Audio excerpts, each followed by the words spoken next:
Vous avez envie d'un film pour Halloween? Eh ben, je vous recommande The Shining. Alors, vous savez, Shining, c'est un film qui est vraiment connu, hein, vous avez beaucoup de vidéos sur le sujet, mais aujourd'hui, j'avais envie de venir vous parler un peu de ça, de Shining, pourquoi je trouve que c'est un chef-d'œuvre. Je vais vous donner quelques raisons. Je ne vais pas forcément faire une critique à fond parce que, bon, il y a beaucoup de critiques déjà sur ce film. Alors, Shining, c'est un film réalisé par Stanley Kubrick, hein, sorti en 1980.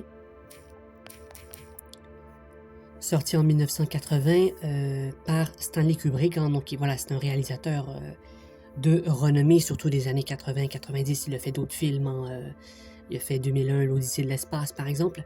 Mais The Shining, ce qui est assez intéressant, c'est qu'on va suivre donc un personnage, donc c'est adapté du livre Shining, hein. C'est inspiré d'un livre, même si c'est pas exactement ce que le livre raconte. Mais en résumé, on va suivre le personnage de Jack Torrance et en fait, il va accepter une offre d'emploi qui est tout simplement de garder un hôtel durant l'hiver dans l'État du Maine. Et donc, il va amener sa famille, il va tout simplement être le gardien de l'hôtel parce que cet hôtel est ferme en hiver pour plusieurs raisons. Et on va se rendre compte avec le temps qu'il va commencer à devenir fou. Donc c'est un bon film d'Halloween. À la fois, c'est de l'horreur, du psychologique aussi. C'est très psychologique comme film. Et d'ailleurs, c'est ce que je trouve très intéressant, c'est qu'en fait, dans chaque scène, voire, allez, presque toutes les scènes, on a toujours l'impression, par la mise en scène, par la caméra, on a toujours l'impression que l'hôtel est hanté. Et en fait, on est un peu dans le point de vue de l'hôtel. Par exemple, il y a des situations où on va voir Jack Torrance qui va se regarder dans le miroir et à chaque fois qu'il se regarde dans le miroir, il devient un peu fou. C'est comme son côté de folie. Alors, il y a plein de théories dessus, hein, mais je ferai peut-être éventuellement une vidéo là-dessus. Il y a beaucoup de théories. Hein.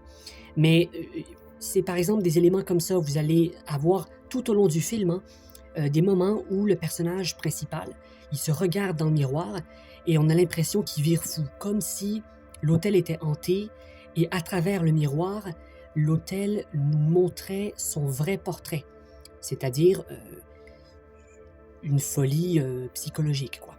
Et tout le film, ça va être un peu ça, donc voilà, l'histoire le Shining, parce que faut aussi savoir que son fils a un don qu'on appelle le Shining, et c'est qu'en gros, il a comme un don de lumière, c'est un petit peu comme ça que je le vois, et ce don-là lui permet de voir, par exemple, le mal de quelqu'un. Et donc, avec le temps, ben, il va commencer à comprendre, donc ça, c'est le fils de Jack Torrance, hein, il va commencer à voir que ben, son père devient un peu fou, quoi. Son père devient un petit peu fou, et plus le film avance, plus on a l'impression que son père est fou. Et c'est un petit peu comme ça que les choses évoluent. On va avoir aussi tout un passage euh, d'illusion, donc on rentre un petit peu dans l'illusion du personnage. Vous avez hein, la fameuse scène, une scène iconique de Shining, c'est quand il va au bistrot, cette espèce de grande salle de bal. Euh, donc évidemment, si vous avez vu le film, vous savez de quoi je parle, mais cette scène de bal, de bistrot, un peu de fête, c'est toute une illusion, puis on est un petit peu dans sa tête. Donc ce qui est intéressant, c'est qu'on a toujours l'impression d'avoir le point de vue de l'hôtel, de cet hôtel, hein, qui est un énorme hôtel, quoi, un hôtel voilà, pour touristes, c'est un peu un resort hôtel. Et on a toujours le point de vue de l'hôtel, donc on a l'impression que la caméra, c'est l'œil de l'hôtel, et on voit l'évolution de ce personnage plongé dans une espèce d'illusion de folie, et en même temps, on a l'impression que l'hôtel lui donne des visions, un peu comme si il s'imagine des choses, mais c'est l'hôtel qui lui transmet des illusions dans sa tête. Et on a toujours cette impression à travers le film, à travers beaucoup de détails, hein, je ne vais pas rentrer trop, il faut vraiment que vous regardez ce film. Je sais, c'est assez connu, mais si vous n'avez pas vu The Shining, je vous recommande, c'est un classique pour Halloween. Pour moi, c'est un chef-d'œuvre parce que voilà, tout est bien pensé, la musique est exceptionnelle, les acteurs, voilà, ils prennent le contrôle de l'écran, quoi. Jack Nicholson, donc c'est un excellent acteur. L'actrice aussi qui joue sa femme, elle joue très bien, je trouve aussi. Même si, à ce qui paraît, c'est pas exactement comme le livre. Il y a eu des divergences, hein, avec le livre. Moi, personnellement, je ne connais pas vraiment le livre. Donc, j'ai vu le film, mais j'ai pas lu le livre. J'ai lu quelques extraits rapidement, mais moi, c'est plutôt le film qui m'a intéressé. Et ce film m'a toujours captivé parce que vous avez toujours l'impression d'avoir des nouvelles théories, d'avoir des nouveaux concepts. C'est un film qui fait parler. Regardez, ce film est sorti en 1980, donc ça fait environ 40 ans et on en parle encore aujourd'hui, hein. Donc voilà, c'est un film qui est assez marquant.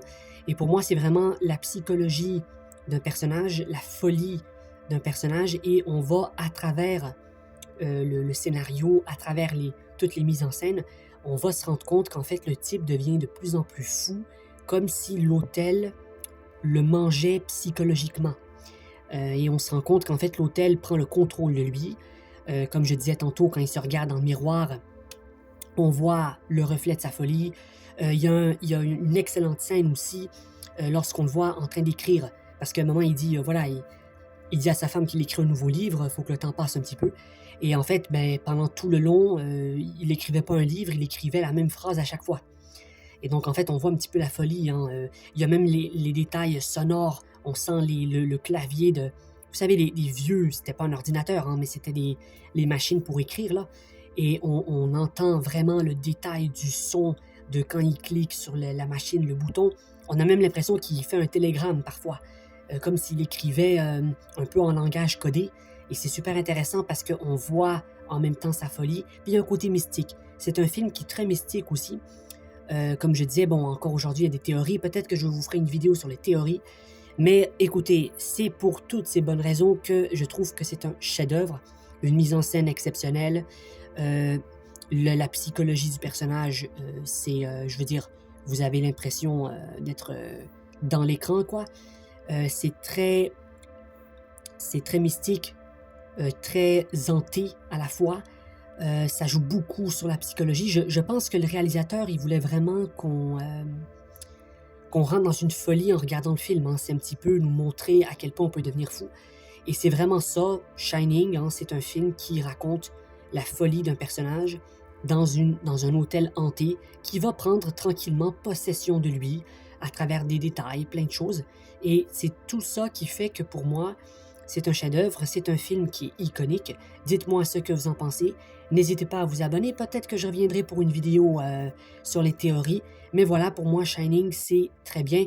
J'ai pas parlé des couleurs, mais la colorimétrie est géniale. Il y a vraiment, c'est très bien rythmé comme film, hein. Les scènes sont exceptionnelles. Donc, on a même l'impression parfois que les scènes sont des photos, on dirait des tableaux artistiques parfois. Il y a même des allusions à ça qui sont très intéressantes. Vous avez des scènes qui ressemblent à des tableaux de musée, quoi. Comme si c'était quelque chose de figé dans le temps. C'est vraiment intéressant. Vous avez des scènes aussi où on voit des cadres à travers l'hôtel, dans l'hôtel. Donc tout ça, c'est très bien filmé, c'est très bien rythmé. On rentre dans cette psychologie. Hein, évidemment, à la fin, il devient fou. Hein, il prend la hache, hein, la fameuse scène iconique. Il prend la hache à la fin, il essaie de tuer sa famille, quoi. Il devient complètement fou. On voit que l'hôtel a pris complètement le contrôle de lui. Et c'est pour toutes ces bonnes raisons que je trouve que c'est un chef-d'œuvre. Donc n'hésitez pas à vous abonner. Si vous n'êtes pas abonné, ça fait plaisir. Ça permet de supporter la chaîne. Et on se retrouve pour une prochaine. Ciao!